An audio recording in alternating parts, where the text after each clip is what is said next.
अखंडमंडलाकारं व्याप्तं येन चराचरं तत्पदं दर्शितं येन तस्मै श्रीगुरुवे नमः। अज्ञानान्धस्य लोकस्य ज्ञानाञ्जनशलाकया चक्षुरुन्मीलितं येन तस्मै श्रीगुरुवे नमः। आप सभी महानुभाव और विज्ञानी जनों का हार्दिक स्वागत समादर करते हुए अत्यंत प्रसन्नता हो रही है। अध्यात्म विश्व विज्ञान यूट्यूब चैनल पर हम वो माणिक मोती चुनकर लाते हैं जिनका हमारे आस्तिक्य की यानी दिशा में, आस्तिक्य के प्रवास में हमारी मदद होती है, सहायता होती है।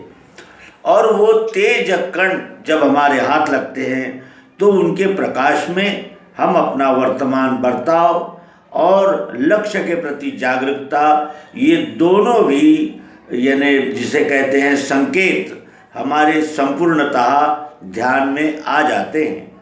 आइए अब बुद्ध सूक्त में दिव्य चक्षुवान के विषय में भगवान श्री मायानंद जी चैतन्य दिव्य चक्षुवानों की पहचान करा रहे हैं।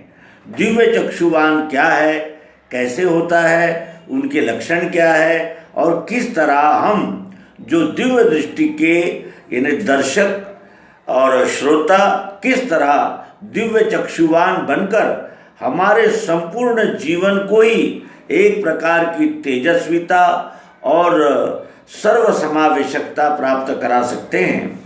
आइए हम बुद्ध सूक्त में उन सूक्तों का विचार करेंगे जिनमें दिव्य चक्षु के विषय में भगवान श्री मायानंद जी चैतन्य हमें जागृत करते हैं। दिव्य चक्षु से गीता प्रतिपादित इतना ही नहीं किंतु जगत में के सभी सैद्धांतिक ग्रंथों का, सब सिद्धांत का एक समय ध्यान हो जाता है। गुणा गुणेषु वर्तन्ते, इस न्याय से यदि कोई शराब पीता हो या व्याभिचारी भी हो तो एक तमाचा मारना, इससे तुरंत यह पता चल जाएगा कि वह वस्तुतः वृत्ति रूप रहकर कर्म करता है या दिव्य चक्षुयुक्त रहकर करता है। देह प्रारब्ध से वह उन्मार्गगामी प्रवृत्ति होती है, यह कहना मिथ्या है। देह प्रारब्ध से वह उन्मार्गगामी प्रवृत्ति होती है, यह कहना मिथ्या है। केवल फल भोग पर जीव का अधिकार नहीं है, कर्म पर यानी वह करने या न करने पर उसका अधिकार है। यह श्री कृष्ण जी ने कहा है। अर्थात दिव्य चक्षुवान व्याभिचारादि दोषों को दूर कर सकता है। और इस बात का हमने विशेष ध्यान रखना चाहिए कि कर्म पर हमारा अधिकार है। कर्मण्येवाधिकारस्ते, यह भगवान श्री कृष्ण जी का हमें संबोधन है, हमारे लिए उपदेश है। दिव्य चक्षु एक बड़ी किमया है। वह प्राप्त होने पर मनुष्य को कर्तव्य कर्म किसी तरह नहीं रहता और जिन्हें उसकी अधूरी प्राप्ति होती है ऐसे अभिमानी स्वतंत्र विचारवान पुरुषों के तथा अन्य जैन धर्मीय, मुसलमान इत्यादि सांप्रदायिक बुद्धिमान लोगों के विचार में अथवा भावना में भी इससे क्रांति हो जाती है। इनके विचार तथा उनकी भावनाएं पहले के समान नहीं रहती। दिव्य चक्षुजन्य विचारों का मिश्रण उनमें गोचर होने लगता है। ऐसे पुरुषों को पूर्ण बोध न हो पाया तो उनके विचार पूर्ण शुद्ध रहना संभव नहीं है। दिव्य चक्षु अनार का एक उत्तम परिपक्व फल है, किंतु उसे खाते समय एक एक दाना ही पेट में जाता है और अंत में सब फल पेट में जाकर मनुष्य विज्ञान रूप बनता है तथा आस्तिक्य की भूमिका पर पहुंचता है।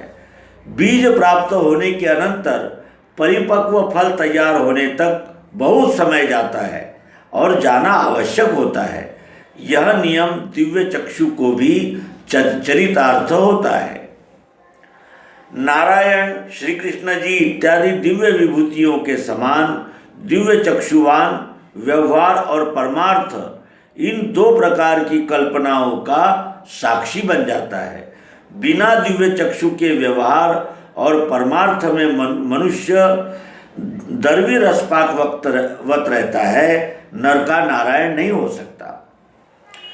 भाज्य, भाजक व भागाकार, इस गणित की दृष्टि से विचार किया जाए तो प्राचीन वेदांत पद्धति से नेति नेति इस उनके ही वचनानुसार भागाकार नहीं टूटता, किंतु दिव्य चक्षु की सर्वरूप त्रिपुटीमय विचार प्रणाली से भागाकार टूट जाता है, अर्थात गणित का हिसाब पूरा बैठ जाता है।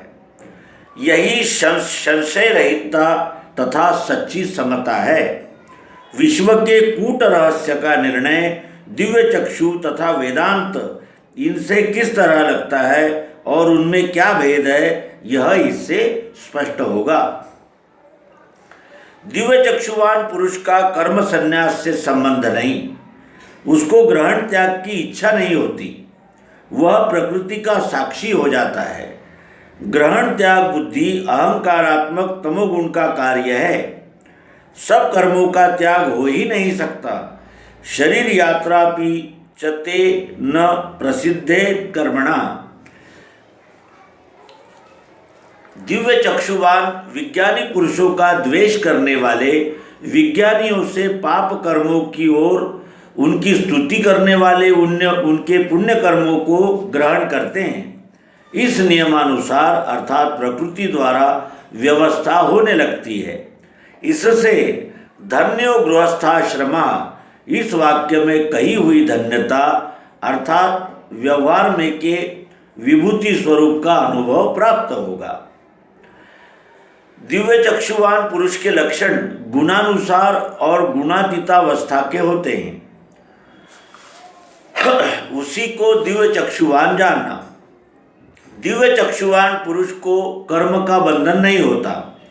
वह सर्वथा वर्तमानोपि न स भूयो विजायते होता है, परंतु उसमें स्वकर्म का कर्तव्य कर्म रहता है। दिव्य चक्षुवान पुरुष विश्व कल्याणकारी व अचल प्रेमी होता है। दिव्य चक्षु प्राप्त पुरुष का यह बाह्य लक्षण है। दिव्य चक्षुवान पुरुष की सप्त भूमिका होती है, परंतु वह सबों से पृथक रहता है।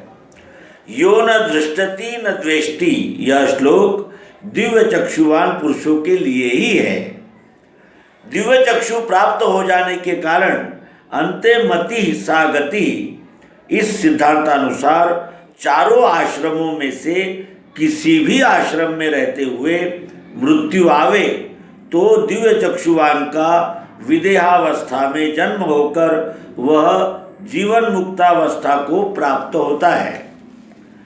किसी प्रकार का विषय हो, उस विषय का रहस्य एक देशीय कदापि नहीं हो सकता। उसका समावेश अनंत में ही होता है। यह दिव्य चक्षुवान पुरुषों को प्रकट हो सकता है। दिव्य चक्षुवान पुरुषों को आज जो कार्य करना है वह कीर्ति की लालसा में पड़ जाने से बाधक होता है। किसी मूर्ख के बहकावटी लालच में दिव्य चक्षुवान को नहीं फंसना चाहिए। लोभ मूलानी पापानी, अर्थात पाप लोभ मूल है, यह ध्यान में रखना चाहिए। दिव्य चक्षुवान पुरुषों ने कोई वंदन करे अथवा निंदा करे, इस स्थिति से कार्य करना योग्य है। दिव्य चक्षुवान पुरुषों ने कोई वंदन करे अथवा निंदा करे, इस स्थिति में कार्य करना योग्य है। राज्य के लोग सख्त मजदूरी सह लेते हैं, फिर दिव्य चक्षुवान पुरुष विश्व जागृति के कार्य में तन मन तथा धन क्यों नहीं दे सकेंगे। एक ही व्यक्ति अनंत स्वभाव के अनंत कर्म एक ही समय नहीं कर सकता। इस कारण विश्व सेवा का कौन सा कर्म कौन व्यक्ति भली भांति कर सकता है, इसका पूर्ण बोध दिव्य चक्षुवान को जागृत होता है और गुण कर्म विभाग द्वारा विश्व सेवा अर्थात सच्चा स्वार्थ केवल स्वकर्म से ही हो सकेगा, यह स्पष्ट ध्यान में आकर अपने अपने स्वभाव वर्ण कर्म द्वारा ही विश्व सेवा करने की ओर रुकती झुकती है। दिव्य चक्षुवान पुरुष को प्राप्ति का कर्तव्य नहीं रहता, परंतु प्राप्त वस्तु को स्थिर रखने का प्रियत्व दिव्य चक्षुवान से लोकानुग्रह के कार्य कराता है। दिव्य चक्षु में त्रिपुटी युक्तता तथा त्रिपुटी रहितता ये दोनों रहने से अहम ब्रह्मास्मि मत की ओर जीव ईश्वर प्रकृति में विजातीय भिन्नता मानने वालों की भी सिद्धि तथा समावेश होता है। अर्थात सर्वव्यापी सिद्धांत रहने के कारण सर्वसाधारण मतों का कॉमन एलिमेंट्स समावेश इसमें हो सकता है। दिव्य चक्षुजन्य विद्या की प्राप्ति से होने वाला सुख इंद्रादि भी चाहते हैं। स्वभाव और वस्तु एक होती है, इस कारण स्वधर्म से दिव्य चक्षु की प्राप्ति होती है और दिव्य चक्षु में स्वधर्म अर्थात वर्ण धर्म रहता है। दिव्य श्रोत्र भी होते हैं। इसका यह अर्थ है कि लौकिक अर्थात जिसमें 14 भुवन या 14 लोक है, जो क्षर है उससे अतीत अर्थात क्षरातीत शब्द के भाव को यथार्थतया जानने की शक्ति संयमी पुरुष के कर्णेंद्रिय में उत्पन्न हो जाती है। दूर श्रवण दिव्य श्रोत्र रूप नहीं है। यद्यपि दूर देशों का शब्द है, तथापि वह स्थूल है और स्थूल नेत्रों से ही उसका श्रवण होता है। वह आकाश का गुण रहने से पंच महाभौतिक तथा दिव्यत्व गुण रहित अर्थात स्वयं जड़ है, उससे उसे दिव्य श्रोत्र नहीं कह सकते। शब्द यद्यपि स्थूल कर्ण की दृष्टि से दूर का है, तथापि वह तत्वतः पास का ही है। टेलीफोन दूर श्रवण यंत्र के द्वारा जो शब्द श्राव्य होते हैं, वे भी कानों में नलिका लगाने अर्थात अपने ही कर्ण में प्रतिध्वनि होने से श्रवण गोचर होते हैं, अन्यथा नहीं। अतः वे शब्द पास के ही है, दिव्य अर्थात दूर शब्द नहीं। इसके अतिरिक्त यह भी सोचना चाहिए कि गालियां सुनकर भी मन पर परिणाम होता ही है। इसी प्रकार दूर देश का शब्द रहने पर भी उसे इन स्थूल कर्णों से ही श्रवण करना पड़ता है। अतएव वह पास का ही रहने से उससे विशेष लाभ नहीं और वह शब्द भी दिव्य नहीं। संयम विशिष्ट उत्तम लाभ के हेतु होता है, अर्थात जिसमें वह प्राप्ति नहीं होती वह अर्थ भी सिद्ध नहीं हो सकता, अतः त्याज्य है। तो इस प्रकार हमने दिव्य चक्षुवान के विषय में भगवान श्री मायानंद जी चैतन्य का संदेश श्रवण किया, जो हमने बुद्ध सूक्त के प्रथम खंड से प्राप्त किया था। मित्रों, हमें धीरज, संयम, लगन इनकी अत्यंत आवश्यकता है, क्योंकि जीवन में कोई भी लक्ष्य प्राप्त करना हो तो हमें धीरे धीरे क्रमशः प्रयास करते रहना पड़ता है।